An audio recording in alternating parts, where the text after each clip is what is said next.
many different gardens throughout history. And everybody was raising up their own kingdom, the Gentiles, whether Jews or Gentiles, everybody was going their own thing. But God stepped in and he shifted everything. He's the one that is shifting everything and everyone and every system. He is the one doing it and bringing it into his glory. And he's telling you that it was written right here in 1 Corinthians 15 verse 28. And when all things shall be subdued, all things, not some things, the shifting, the shaking, the moving, the removal of houses and thrones and him closing the gates and birthing, hallelujah, what we see that he has done here today. Hallelujah. Birthing the Songs of Solomon 7 verse 13. It is all God.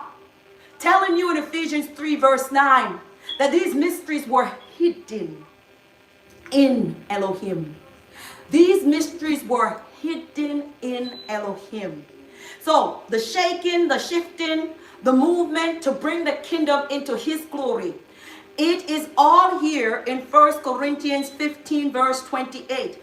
To both heaven and earth, to both the call out assembly and the ones here on earth. It was all here. He said, and when all things shall be subdued unto him, then shall the Son also himself be subjected unto him.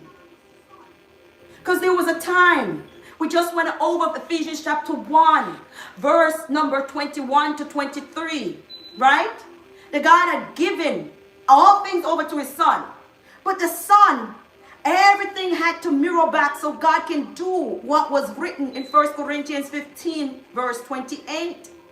That also himself be subjected unto him that puts all things under him. That Elohim may be in all. Understand that Jesus is our Melchizedek. That before we put on the armor of light today that we are putting on yesterday, Romans chapter 13 verse 2. Romans chapter 13 verse 12 actually. And so we're going to Romans chapter 13. As God is putting his words. Romans chapter 13 verse number 2 says, therefore whosoever resists the authority resists the ordinance of Elohim, and those who resist will bring judgment on themselves. I can't make these things up.